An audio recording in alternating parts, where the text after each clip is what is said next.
If you only have one or two real friends, society often labels you as antisocial, difficult, or even lonely.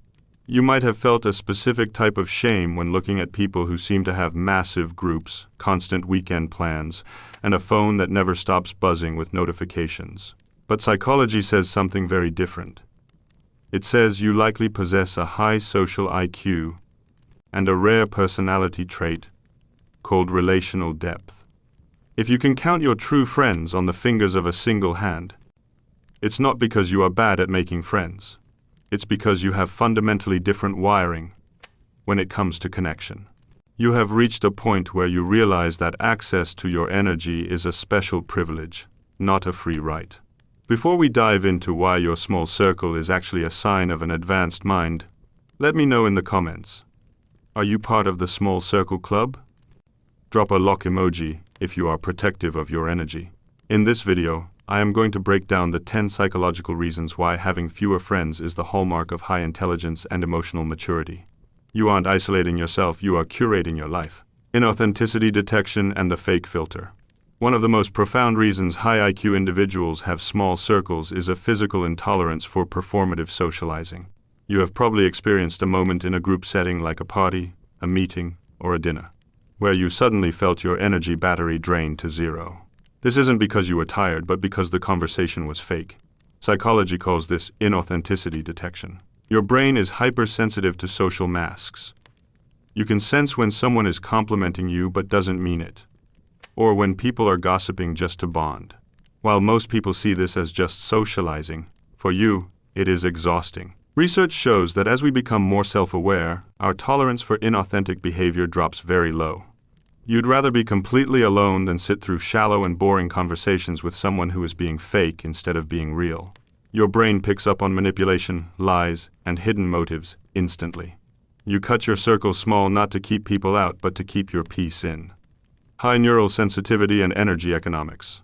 Many people with few friends have a more sensitive nervous system, which means social situations drain them faster than others. Psychology calls this high social sensitivity. For you, every conversation has a cost. You don't just hear words, you process information more deeply, pick up on more emotional cues, and analyze interactions on multiple levels. Because your nervous system processes more information than average guy, overstimulating environments like loud parties or crowded city streets can become genuinely painful. This preference for peace isn't boring, it's survival, my friend. High IQ minds are easily overstimulated by noise, chaos, and too many voices. You conserve your social energy because you recognize it as a limited resource. After interacting, your brain needs longer breaks to recharge in complete solitude. You aren't avoiding people. You are simply respecting your own biological bandwidth. The rejection of the performance contract. A major sign of high mindset traits is the rejection of the performance contract. Many people grew up in environments where love was conditional. Learning to be useful, to be needed, like becoming the fixer, the therapist, or the strong one, the person who everyone depends on.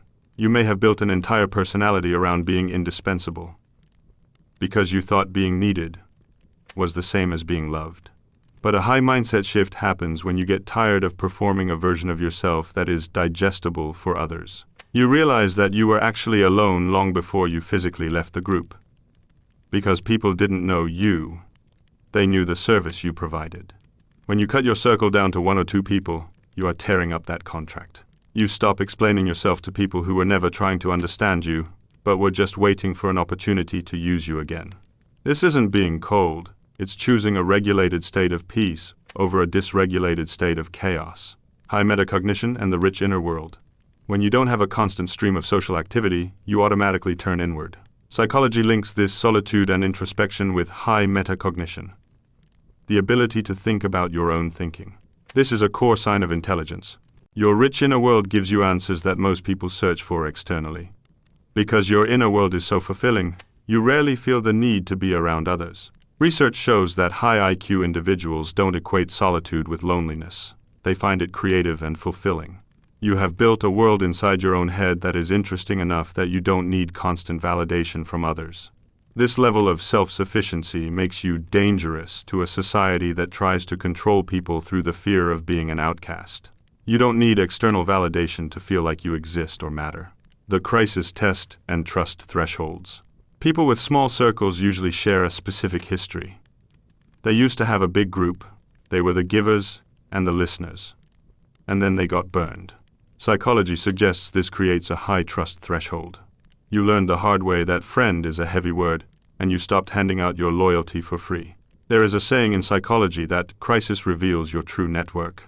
You have likely gone through a hard season like a breakup, a job loss, or a depression, and watched your friends disappear. I know how painful it was, but this experience was a gift, my friend. It acted like a forest fire that cleared out the dead wood and the rotten weeds.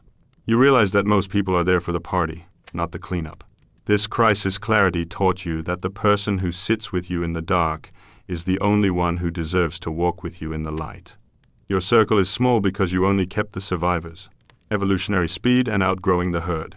High IQ individuals often learn quickly and evolve constantly.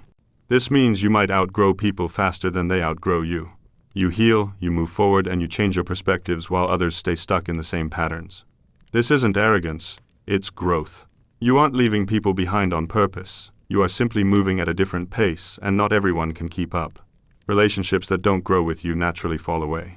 This selectivity protects your mental health and ensures that your energy is spent on connections that reflect who you are now, not who you were years ago. The depth over width philosophy. While the rest of the world is collecting acquaintances like trading cards, you are searching for something real. Research shows that deeper thinking patterns correlate with a preference for quality over quantity.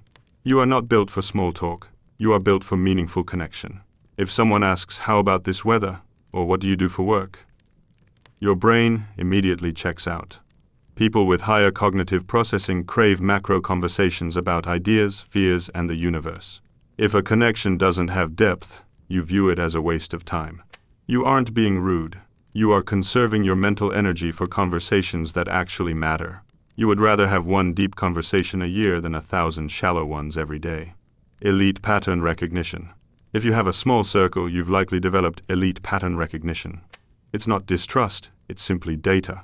You've seen the movie of one-sided friendships and toxic dynamics too many times to sit through them again hoping for a different ending. You know the texture of a slow fade or the "I've been so busy" text for what it is. A soft rejection. In the past, you might have given people the benefit of the doubt until you were emotionally bankrupt. Now, you realize that action is the currency that buys credibility. When words and actions don't line up, you don't stick around to ask why. You simply disconnect. His is a high intelligence trait, because it means you trust your perception of reality more than you trust someone else's potential. Internal locus of identity. High IQ individuals often possess an internal locus of identity. This means they don't need external validation to feel valued. For many, having a large group of friends is social proof that they belong, that they matter. But if you have internalized your self-worth, you don't need a crowd to remind you that you're significant. You score higher in authenticity metrics because you aren't performing for others, you are existing on your own terms. You are comfortable being slightly unknown and don't feel the need to broadcast every detail of your life to others. This mystery creates depth, making your presence more magnetic to those few people you do allow into your inner circle. Solitude as a diagnostic tool. Finally, you use silence and solitude as a diagnostic tool. It is not avoidance, it is a way to see who people really are.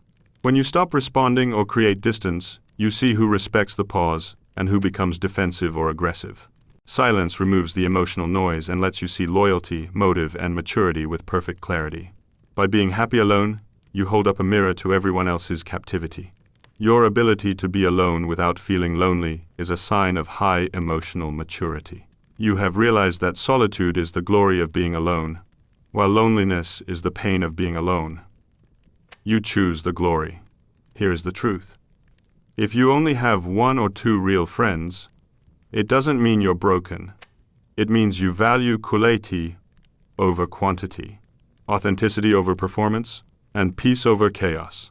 Your small circle isn't a limitation, it is a choice. That choice reflects high intelligence, strong boundaries, and genuine self-awareness. You are not antisocial, you are selectively social.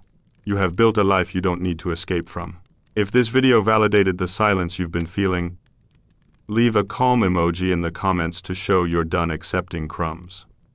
And remember, if you want to understand the deeper psychology of your personality in ways school never taught you, hit that subscribe button right now.